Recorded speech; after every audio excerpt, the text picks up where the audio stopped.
Good evening. This is Crime Classics. I am Thomas Hyland with another true story of crime. Listen. That was a wind. An English wind of the winter of 1684. A shutter rattler of a wind. And it gets under doors and into houses and into rooms. And when it does this, it's known as a searching wind. It worries a door all night long and tinkles crockery hanging on hooks and searches some more. And finally, it finds what it was looking for.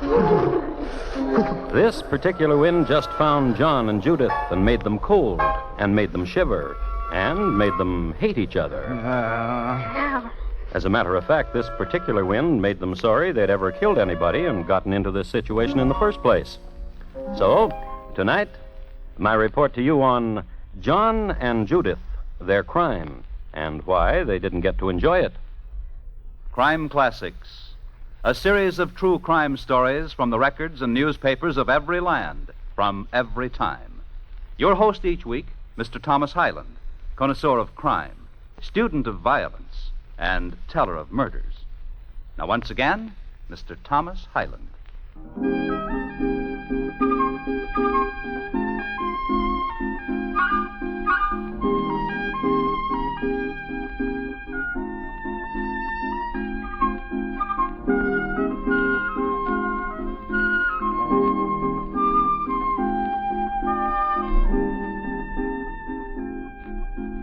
Our scene is the country town of Snitton in the parish of Bitterley, near the confluence of the Team and Corve River. The scene, in fact, later immortalized in Henry Luddy's singing stanzas. Indeed, it was a veritable Henry Luddy setting which concerns us here. Summer, heather, gorse, larks on the bough and on the wing, primroses, violas, and maiden fern, squirrels gathering and putting away, gophers and quail. Summerly and a smile, Luddy's very words. And in the middle of this sonnet of summer, right in the middle of it, where the sun shone the most golden, there was a house. And in this house was a kitchen, and in the kitchen was a maid, a hired help, that is. And making love to the maid was John Cupper, Mrs. Cupper's husband, that is. Mrs. Cupper being at the market at the moment. Oh, now you get to one side, do, so I can get back to that kettle. That was Judith, the hired help. Oh, fie the kettle.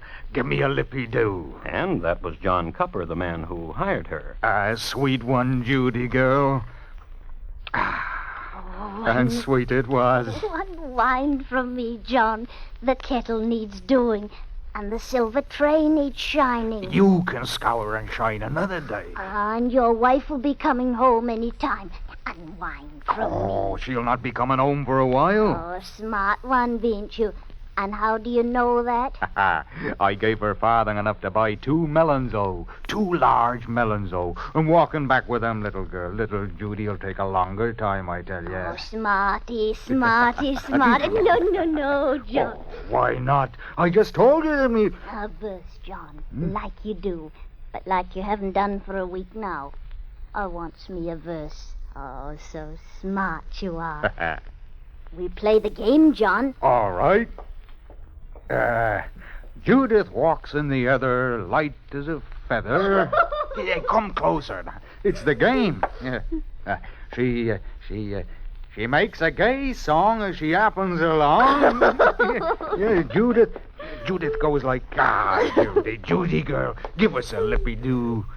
Oh, Judy girl. Oh, John. Hello. And, well, now, I should have knocked and called out. Now, Goodwife Smith, I was helping the elf here Nonny. to... You, go about your work, Judith, and if the dust is in your eye, it still troubles you, well, then... Just in the eye, Nonny. I pray you, Goodwife Smith, mention none of this. Now, why do you stand here, Judith? Do your work. Goodwife Smith. What business is it of mine that you make merry with your maid? I will not tell your wife. And I must leave anyhow at once almost, as soon as I have got what I came for. Anything. Butter, a patling, and put it on that silver tray the wench is shining. And listen to me. I'll return only the butter. Huh? Do it, sir. Give it to me. Now. Yes.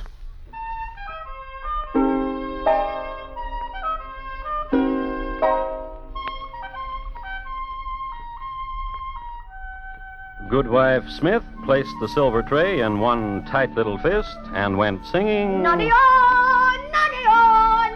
day. right out the door. John and Judith sulked for the next half hour, after which Mrs. Cupper made her entrance. John! John, open the door! I'm heavy with melons and cannot reach. And good melons they were. So supper was had, and after the dishes were cleared by Judith, and the floor swept by Judith, and the pot scoured, and the hearth cleaned and scrubbed, and the linen folded and put aside. Judith, Yes, Goody Cupper. you can eat your supper now. Then you can have the night off. Yes, Goody Cupper. And mind you, the lads from Shropshire down the road. Mind you, girl. Yes, sir. And later, after Judith had gone, I like me our maid, John. What? Our maid, Judith. She's a good one. If you say it, she is. John, Yes. next year will be 4 years we're married. Yes. And my father wagged me it would end before it was 1 year old. I know. Oh, my father was a wrong wagger, wasn't he? Oh, yes. Coming home from marketing, the good thoughts of this warm house and my love for you choked up in me, and so I knighted Judith off.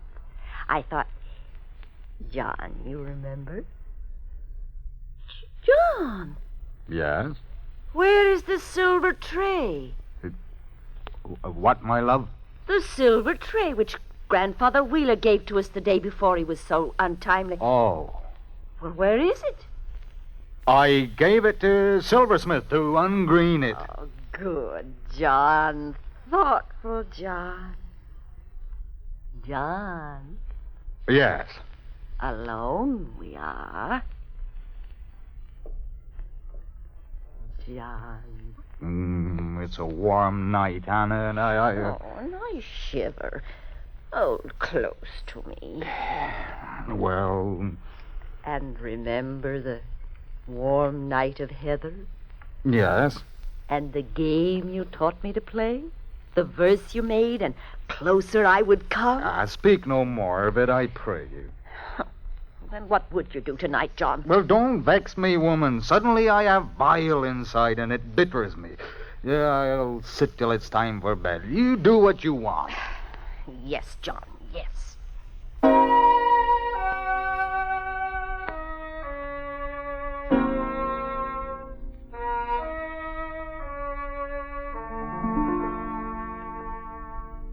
and Goody Cupper lighted a candle and walked upstairs and went to her bed. She kneeled beside it and pressed her cheek against the pillow. And later she dressed into her fresh linen nightgown and went to bed and let the warmth of the night drift over her. And she slept. Her husband, on the other hand, waited up for the hired help. He paced the living room, and when that produced no Judith, he went outside and paced the garden, which got better results. Judith, You where you been? Shropshire. With those lads all about? There's no sweet lads like you, John, and you know it. You tipple. And what did you think I'd do? And where did you get the money to buy? Answer me that. I'll tell you true. In Barbara Mercy's alehouse I was. And there I sat with folded hands and looking prim, and smoothed down my linen from time to time. And I would look up, and there would be a frothy pewter. Some lad bought you ale. There was 3. 3 lads? One was golden, one was dark, and one was bigger. Oh, yeah, you joke to me. Come to me. How they fighted for me, and bloodied each other, and walked off arm in arm. Oh, listen. There's heather tonight, Judy. Well, you, my husband, What? Goody Cupper owns a feather bed, and I sleep on rags and wood, And let me tell you, John, Barbara Mercy said to marry you, and she's the one who knows. Night, John. You wait. What for? I have already a wife. And you can't get another till you're rid of her. True. And then rid of her. How? I deny. Perhaps you should. Perhaps I should. And Judy girl, love. Do not Judy girl love me. I go to my rags and wood. Night, Master Copper.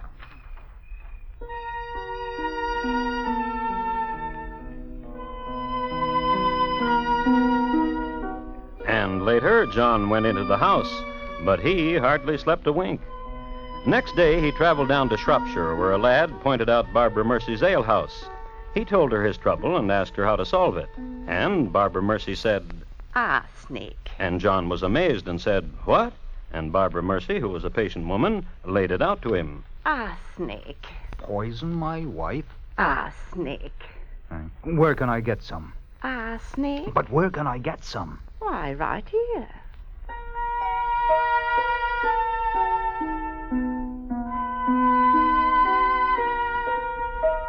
It was noon when John got back to his house and opened the door wide to a domestic scene that would have warmed the cockles of a less disturbed man. Judith was churning, and his wife Hannah was crocheting a centerpiece to put on the silver tray after it had been ungreened and returned by the silversmith. Churning, crocheting, and sweet summer smells and sweet bliss. Oh, goody. Oh, John. Oh, wench. Oh, Master Copper. And what did you do in Shropshire Town, John? Oh, to see a kegler. We'll be needing kegs come graping time. Aye. Wench, Yes, Goody Copper. have you got butter yet? Master Copper'll want butter on his loaf for lunching. Soon. I thirst. Well, there's milk in the larder there. Wench, fetch... I'll fetch. And I'll bring you some, too. Wench, Yes, Goody. it's a good husband I've got. Yes, Goody. My advice to you is to get a husband just as good. Ah, a good provider and a thoughtful man. Oh, John, I just said you were a thoughtful man. Taddy-o, drink your milk. Thoughtful man. To drink. All of it for the coolness of it. What is it, Goody? You just drained Goody, and your face whitened. Help me. You'll be poison Goody, and there's no help for you. Help me. Help me. I had to do it to you, Hannah. I tired of you, and I love me Judy girl. And... Hello. And well now, oh. What do you do, Goody Copper, on kitchen floor lying so? Dying. What? Dying. They poisoned me. Poisoned you say? And you're dying? Yes.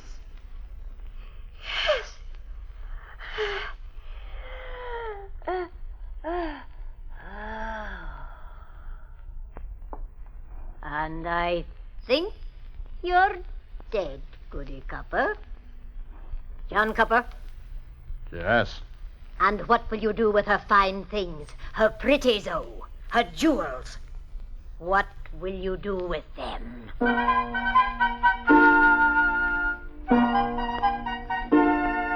The question hung there for a few seconds, and then John didn't do a thing but turn around and run upstairs and gather together all his wife's pretty-os and jewels and gave them to Goody Smith.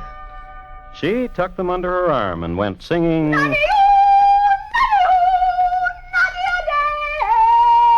right out of the door.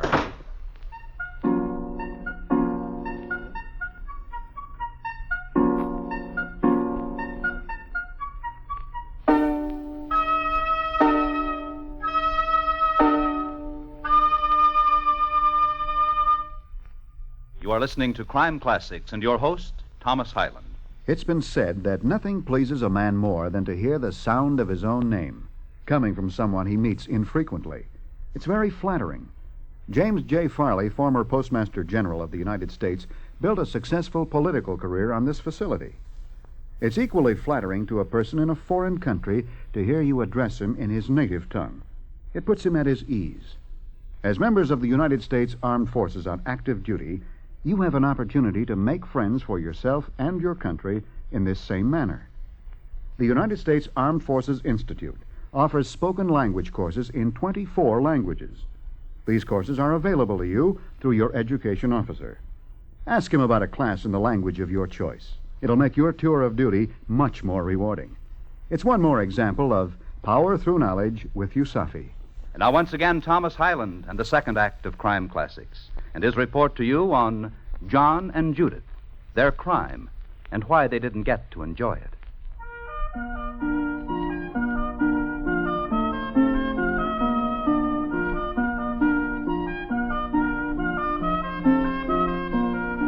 England in 1684. Charles II was on the throne, and when he wasn't on it, he was entertaining variously Nell Gwynn, Lucy Walter, the Duchess of Cleveland, and the Duchess of Portsmouth. It was a prosperous time in England. Spices and gold and tobacco and silver and precious jewels were pouring in from India, and the government was sending brightly colored and highly polished beads and discipline back in return. You'll remember that it was about this time when young Sir Broderick Danley put down an insurrection in Ceylon without a fatality, he and his men being armed only with bull whips. The richness of empire was reflected everywhere on the British Isles. The rich got richer. And in the countryside, prosperity was evident, too. The lush field, the busy churneries, the heavily laden honeycombs. In the town of Snitton, in the parish of Bitterley, there was a house. And on the floor of this house was a corpse.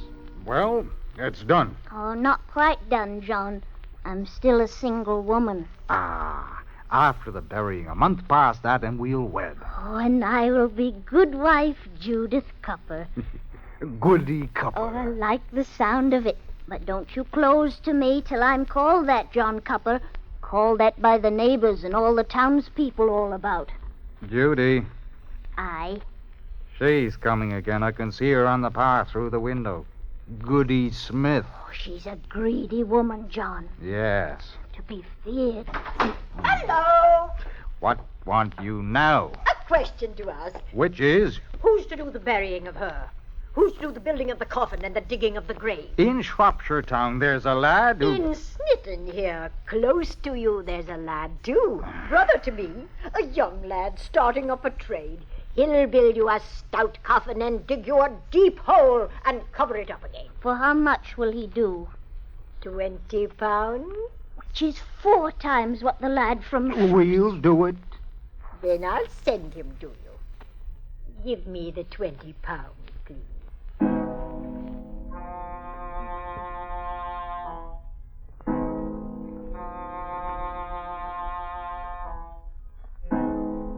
Now, it must be said that although Goody Smith's brother Fenton was a willing lad, he was not too bright. Plus the fact that he had never done this sort of work before. Mostly he had just roamed about and scared people. Well, he made the casket too small and of an inferior grade of lumber, cut with crude craftsmanship, so that an alarming accident took place at the interment. A carpenter had to be summoned from Shropshire to repair the damage. But the grave had been dug so deep and so narrow that he wouldn't get in it. And so Goody Cupper got buried in a faulty coffin. And a month later, there was a new Goody Cupper. Oh, John, I'm so happy. So am I, Judy girl. Hello! Make heap of your wedding pewter. I'll take it home with me. This was in August, and in September... I broke my churner, Goody Cupper. But how will I... Have your husband bring it to me if that's what you wanted to ask. Always did like that churner you use. And in October, the early part. My brother's outside with cart, John Cupper. The constable says I must keep him indoors. That rocker you're rocking on's always been a favorite of his. And in October, the later part. Seems to me that soon you'll have nothing left. Which is true, Barbara Mercy. Well, last night she took dining table and all the chairs around it. Listen. When Barnabas howls, 'tis a bitter cold that spills from the moors. A bitter winter's coming in. Aye. When coming here, we saw the ice had formed on the River Team where it touched the Corve. I'd answer for you. Tell us. Arsenic.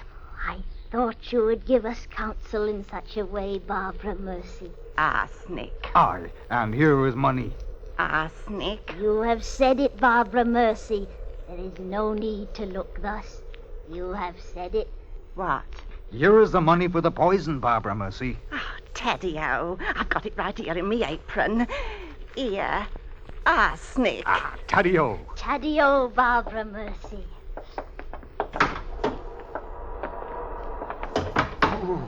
It's cold, Judy girl, love. In a dismal time. Oh, soon it'll be warm, John. Oh, soon. Ah, but yet it grows colder by the minute.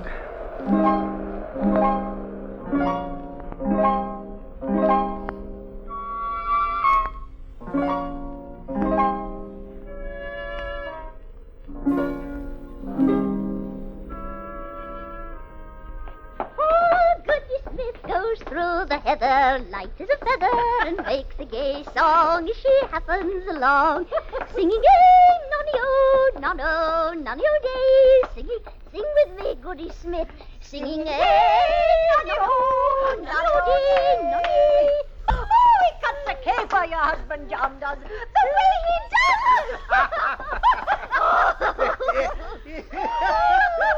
It's a dancer you are, John Copper. Is that why you invited me to your house? To see you at caper? Ah, to enjoy you, Goody Smith, to party with you, as neighbourly does. And you bear me no malice for my borrowing, do you? Bears you malice? Now, why should I do that? Such a neighbour as you is a rare one indeed. My gullet's dry and it's a wet it needs. Let's drink our ale. And a mullet, Judy, with your poker. Yes.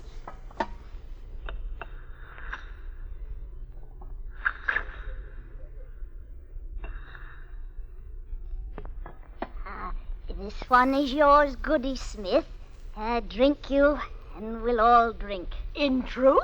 In truth, yeah, this one is yours. What did you do? Why did you spill the ale? Goody Smith, why did you? Oh, it's festive, I feel. I'll fetch more ale. And we'll spill it. What aches you, Goody Smith? There's not a thing that aches, nor will there be. I have seen your first wife die, John Copper, from a poison, and I want none of it for myself. No, you will not murder me. I will take the copper cups tonight. Fetch them. Fetch them now, for the festive is over and I'm going home.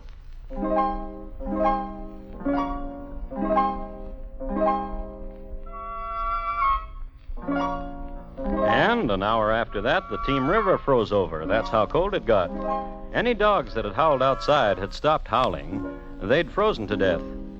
John and Judith moved the mattress downstairs near the fireplace and huddled together under their last feather quilt. And John and Judith shivered, and their teeth chattered, and they stuck their heads under the blanket and fought a subtle little battle about who would get most of the warmth.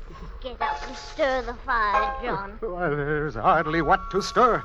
This morning she made me deliver all the firewood. Oh, you dolt, you stupid. What would you have me do? Would you... Inside, Fenton, and quickly. And close the door. Hello.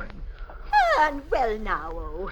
To sleep by the fire, I see. Go away, Goody Smith. For the love of heaven, go away. Oh, my brother Fenton is here. He tires of rocking. He wishes to lie down. And I have neither mattress nor feather quilt for him. Oh, viper, you snake of the world. Oh, greatest foul. Dear Goody Copper, how the cold has made you forget. I have forgot nothing. Go, get out. Oh, Tell her, John, tell her. Oh, yeah, get out. You get nothing more. Get out. very well. Come, Fenton. Judy girl. No, Judy girl. Judy girl.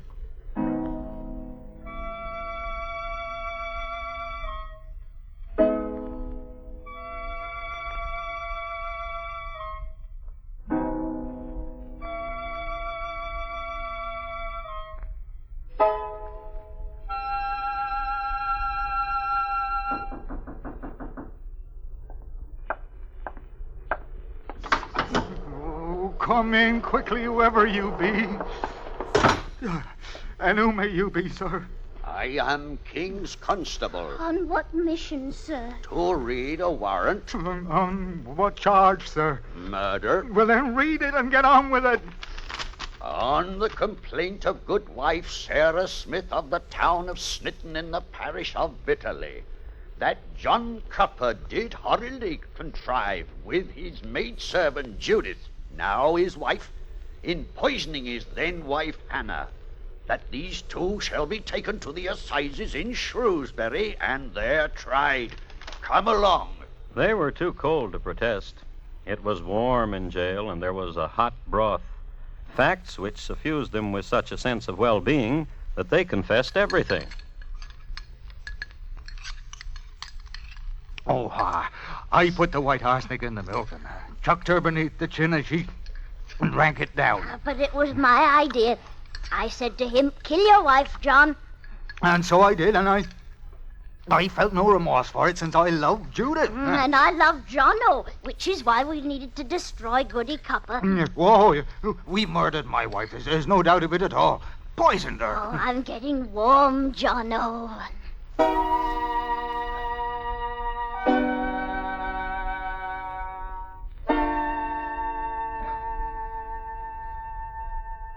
She was burned at the stake and reduced to ashes. John was hung in chains, but on a warm spring day, and he seemed to be smiling. Goody Smith attended his execution, and for some reason or another, she claimed his body.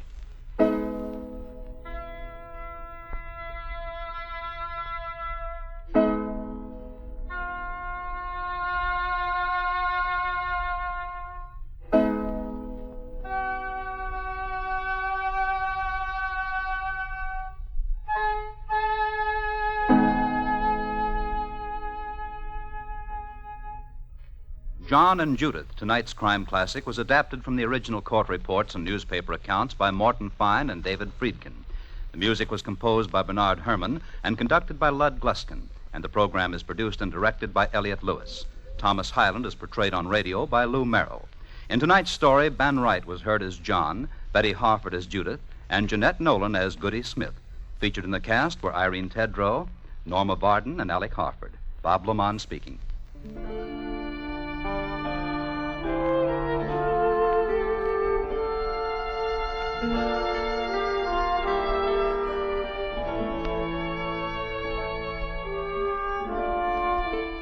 This is the United States Armed Forces Radio and Television Service.